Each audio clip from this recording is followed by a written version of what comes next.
Hey everyone, before we dive in, please hit that subscribe button and join our community. Drop a comment to let us know where you're watching from, your city and country.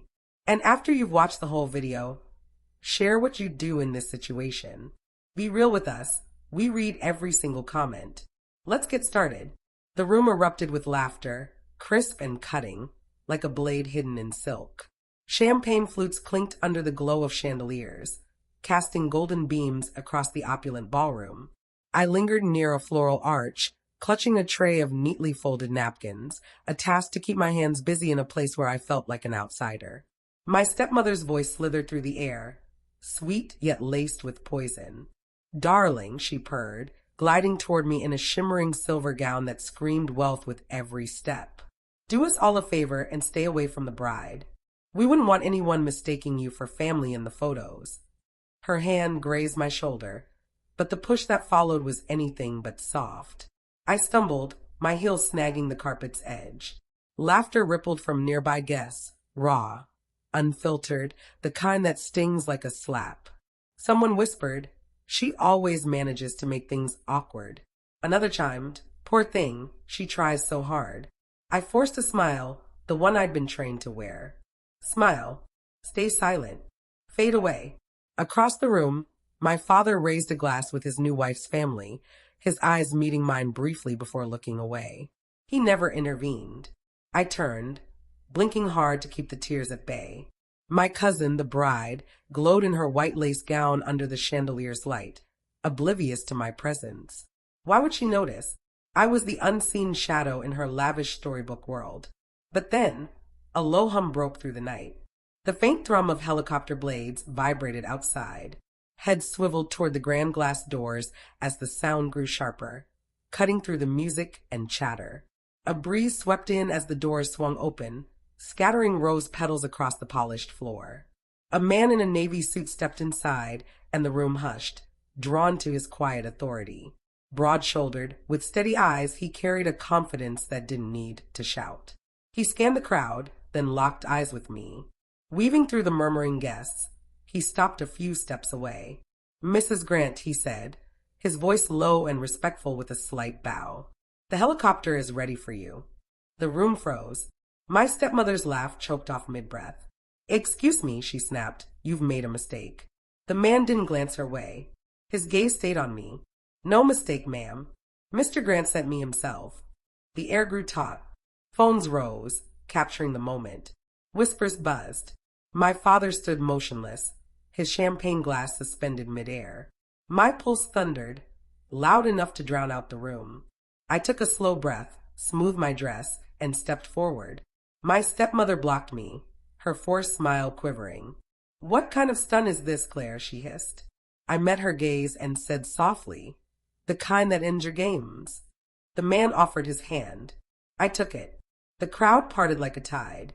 The cool night air hit me as we stepped outside, electric against my skin as the helicopter's blade spun. I didn't look back. After years of silence, shame, and being treated as less, tonight, I was no longer invisible. The wind roared across the open landing pad, scattering wedding petals behind me. I climbed into the helicopter, my heart still racing. My stepmother's shocked face lingered in my mind. The door closed with a sharp metallic snap, like a book slamming shut. The man in the navy suit sat opposite me, adjusting his headset. "Mr. Grant wanted to ensure your safe arrival, ma'am," he said. "He's waiting at the downtown office. Said you know what this means." I nodded, gripping the seat's edge. Below, the city lights glittered like veins of gold weaving through the dark. For years, I'd gazed at those same lights from a dingy apartment window, wondering if life would ever stop crushing me. Tonight, they felt close, alive. "My name is Claire. I used to believe silence was power, that staying quiet and working harder would earn me respect. But life doesn't reward quiet suffering. It rewards those who rise. I learned that the hard way. 2 years ago, after my father remarried, Victoria threw me out, saying it wasn't right for a grown daughter to stay with them. My father didn't argue. He handed me a few $100s and told me to start fresh. So I did. I took a job at a logistics company. then a weekend gig at a small aerospace firm owned by Nathan Grant. He was reserved, in his late 40s, with keen eyes and no tolerance for nonsense. I kept my head down, delivering reports, staying invisible as always. Until one night, when I stayed late finishing inventory, he found me asleep at my desk. "You don't need to prove yourself to anyone," he said, placing a coffee cup beside me. "Your work outshines their cruelty." For the first time in years, someone truly saw me. Weeks later, he began mentoring me, teaching me about leadership, deals, and strategy. He saw resilience in me. I thought it was just kindness, but it was more. When the company restructured, he promoted me. When his health faded, he named me his successor. That was the secret Victoria and the wedding guests didn't know. Nathan Grant, head of a billion-dollar empire, had made me the majority owner before he passed, entrusting his legacy not to family ties, but to the woman who wouldn't break. The helicopter began its descent. Through the window, the Grant Aerodynamics tower gleamed, its sleek glass and logo shining, the same logo I used to pass on my way to work. But now, I wasn't the girl outside the gates. The pilot opened the door and the man in the suit said softly, "They're waiting upstairs." I stepped out, the city wind tugging at my hair. Cameras flashed below. Someone had tipped off the press. The new CEO of Grant Aerodynamics was the same girl mocked at a wedding an hour earlier. Somewhere, Victoria was unraveling. Realizing the stepdaughter she'd belittled now held the power she coveted. I smiled to myself, my heels clicking on the pavement. This wasn't vengeance. This was justice, cloaked in confidence. The elevator opened to a floor bathed in glass and gold. The Grant Aerodynamics logo shone behind the reception desk, flawless and commanding. Employees turned, whispering, trying to reconcile the quiet assistant they once overlooked with the woman now wearing the company's emblem on her blazer. I'd shed the wedding dress on the helicopter, slipping into a Navy power suit Nathan had given me. "For the day, you stop apologizing for your strength," he'd said. The boardroom doors parted as I approached. Executives rose, murmuring my name in disbelief. They'd received the news. Claire Grant, acting CEO and majority shareholder. At the table's end sat Victoria, her face a mask of composure, though her eyes betrayed panic. My father sat beside her, clutching a water glass like a lifeline. "Claire," he said, his voice strained but steady, "this is unexpected." "Not really," I replied, setting my bag down. "Nathan entrusted me with his company months ago. Today was just the reveal." Victoria's smile fractured. "You expect us to believe this? You, who could barely hold a job," she scoffed. I met her gaze, unflinching. "I didn't just hold a job. I worked alongside Nathan, earned his trust, and mastered every piece of his business while you were busy spending my father's money on designer bags." The board members exchanged glances. Carter, a silver-haired executive, cleared his throat. "Mrs. Grant, the succession documents are legitimate. Mr. Grant signed them himself. Your stepdaughter holds 71% of the shares." Victoria paled. My father blinked, speechless, his mouth opening and closing. I stepped closer. "Funny," I said, "how you laughed when I served you coffee. When I worked double shifts to survive after you cast me out. You said I'd never amount to anything." My father's voice wavered. "You could have told us, Claire. We could have celebrated together." I held his gaze, the same gaze that had ignored me every time Victoria tore me down. "No," I said softly. "You only celebrate when there's something to gain." Victoria stood, trembling but defiant. "Listen, young lady." "No," I cut in. "You listen." The room fell silent.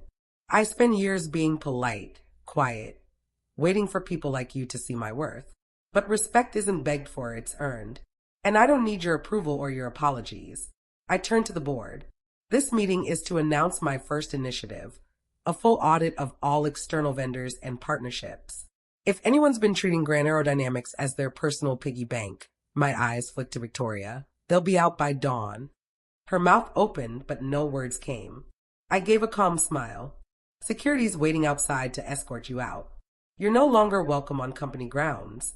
Her face twisted with fury and fear. My father reached for her, helpless, as guards appeared, courteous but firm. She didn't look at me as they led her away. When the doors closed, I exhaled. The silence wasn't heavy, it was power settling into place. Carter approached, extending his hand. "Welcome back, Mrs. Grant," he said warmly. "The company's in strong hands." I shook his hand, gazing out at the city's glowing streets. The same roads where I'd walked home, soaked and unseen, now lay beneath me like rivers of light. It wasn't revenge warming my chest, it was peace. For the first time, I wasn't a burden or an embarrassment. I was a legacy, earned, not inherited. That night, my phone buzzed with notifications. Headlines were already spreading. Young woman named successor to Grand Empire, revealed at family wedding. Outside, the air carried the scent of rain. The helicopter waited, its blades still. I caught my reflection in the glass door, not the timid girl pushed aside, but Claire Grant, standing where she belonged. Somewhere, Victoria was replaying that wedding moment. The laughter, the shove, the man in the navy suit, realizing too late that her cruelty had forged the woman who now held everything she desired. The next morning, sunlight poured over the skyline, like a new chapter beginning. I sat by my penthouse office's corner window, coffee in hand, the city a blur of glass and sound below. Days ago, I was the unwanted stepdaughter, kept away from family photos. Now, my name was on every business headline, Claire Grant, from assistant to CEO. It should have felt like revenge, but it was closure. Still, a part of me lingered on my father. No call, no message. I told myself it didn't matter, but deep down it did. Some scars don't fade with success, they just stop hurting in public. A knock interrupted my thoughts. My assistant, Melissa, peered in. "Mrs. Grant, someone's here to see you. Says it's urgent." I looked up. "Who?" She paused. "Your father." I froze, then said quietly, "Let him in." He stepped through the door, wearing the same suit from the wedding, now creased and weary. His tie hung loose, his face etched with guilt. "Claire," he started, stepping closer. I didn't know where else to turn. I gestured to the chair across from me. "You've had years to speak. Why now?" He sat, hands shaking. "Victoria's gone," he admitted. "She drained the accounts, left a note saying she deserved better. I should have seen it." He met my eyes, voice cracking. "You were right about her. I failed you as a father. I thought money fixed everything, that keeping peace meant keeping family. I saw that video of you leaving the wedding, the helicopter waiting. You looked free." I took a steady breath. "Freedom has a price, Dad. Mine cost your support." He nodded, swallowing hard. "You've built something extraordinary. Nathan would be proud." My chest tightened at Nathan's name. His guidance, his belief in me, had changed everything. "He taught me what you didn't," I said softly. "Strength isn't about wealth or volume. It's about knowing your value when no one else does." He looked at his hands. "I don't deserve your forgiveness." "No," I said gently, "but I deserve peace." We sat in silence, the city humming below, sunlight gilding the windows. I stood and walked to the window. "Every time you pushed me aside, I built something from it," I said. "Every insult, every laugh, they became my foundation. Now I'm standing in the house you said I'd never build." Tears shone in his eyes. "Claire, I'm sorry." I turned, meeting his gaze with calm finality. "I know." He left quietly, no drama, just a father facing the cost of his silence. Melissa returned with documents. "Ma'am, reporters want a statement about your family." I smiled faintly. "Let them wonder." She nodded and left, leaving me with the morning light. In the distance, the ballroom where I'd been humiliated sparkled. I thought of the girl in the borrowed dress, clutching napkins, swallowing laughter. Then I thought of the woman here now, calm, confident, unshakable. It wasn't luck or revenge. It was resilience. My phone buzzed. A message from an unknown number. "I'm proud of you, NG." My heart skipped. Nathan's initials. Maybe a scheduled message, maybe not. But it echoed his words from a late-night talk. When the right people see your light, don't hide it. Let it dazzle those who tried to dim it. I smiled, eyes stinging, gazing at the city.